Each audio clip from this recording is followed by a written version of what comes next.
এন্টালিতে taxi থেকে প্রায় ৩ কোটি টাকা লুঠের ঘটনায় গ্রেফতার খোদ পুলিশ কর্মী। গ্রেফতার কলকাতা পুলিশের এসটিএফ এর কনস্টেবল মিন্টু সরকার। তিনি কলকাতা পুলিশের ডাকাতি দমন শাখায় কর্মরত ছিলেন। তার বাড়ি দক্ষিণ দিনাজপুরে। মঙ্গলবার রাতে ডিউটিতে থাকাকালীন গ্রেফতার করা হয় তাকে। এই ঘটনায় দক্ষিণ ২৪ পরগনার বিভিন্ন জায়গা থেকে আগেই গ্রেফতার করা হয়েছিল মোট ৬ জনকে। প্রায় ৭২ লক্ষ টাকাও ইতিমধ্যে উদ্ধার করেছে পুলিশ। এই মুহূর্তে বড় খবর, ৩ কোটি টাকা লুঠের ঘটনায় গ্রেফতার খোদ পুলিশ কর্মী। এন্টালিতে ট্যাক্সি থেকে প্রায় ৩ কোটি টাকা লুট এবং সেই লুঠের ঘটনায় গ্রেফতার খোদ পুলিশ কর্মী। গ্রেফতার কলকাতা পুলিশের এসটিএফ এর কনস্টেবল মিন্টু সরকার।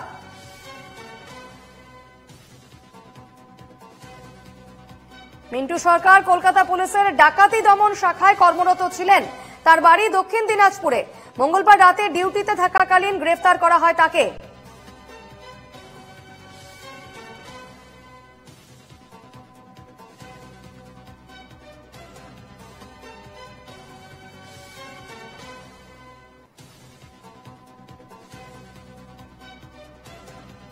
কথা বলে নেব, আমাদের সঙ্গে এই মুহূর্তে রয়েছেন প্রতিনিধি সুস্মিত মজুমদার। সুস্মিত, ৩ কোটি টাকা লুঠের ঘটনায় এবার গ্রেফতার হলো খোদ পুলিশ কর্মী, কি জানা যাচ্ছে এই বিষয়ে?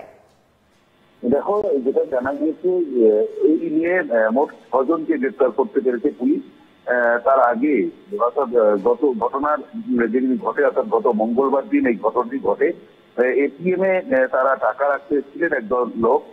তাদের কাছে ৩ কোটি টাকা ছিল এমনটাই দাবি করেন এবং তারপর সেই মর্মেই তারা কিন্তু থানায়, ইন্টালি থানায় অভিযোগ করেন এবং গত ৫ তারিখে তারা একটি ব্যাগে করে ২ কোটি ৬৬ লক্ষ টাকা নিয়ে আসছিলেন এবং তারপর সেই ট্যাক্সির ভেতরেই কিন্তু তাদেরকে ধরেন এবং ধরার পর সেই টাকা লুট করে নিয়ে যায় এবং তারপর এই সঙ্গে সঙ্গে থানায় খবর হয়, ইন্টালি থানায়, এবং ইন্টালি থানার আধিকারিকরা তারা সিসিটিভির ফুটেজে দেখে চিহ্নিতকরণ করেন এবং এর আগে গত ৩ দিন ধরে বেশ কয়েকজনকে গ্রেফতার করতে পেরেছে এবং আজকে এই সব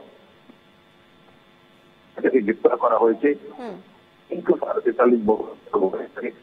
দক্ষিণ দিনাজপুরের বাসিন্দা। প্রসঙ্গত এই ঘটনায় দক্ষিণ ২৪ পরগনার যিনি বিভিন্ন ঘটনার সঙ্গে যুক্ত হয়েছিলেন মোট ৬ জন, মোট ৭১,৯০,০০০ টাকা এখনো পর্যন্ত উদ্ধার করা হয়েছে।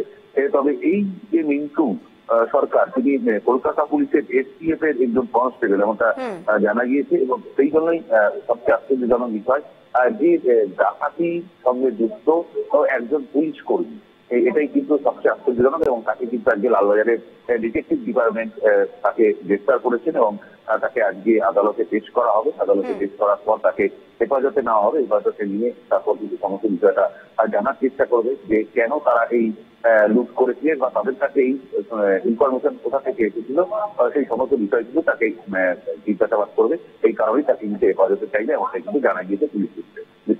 বেশ, ধন্যবাদ সুস্মিত।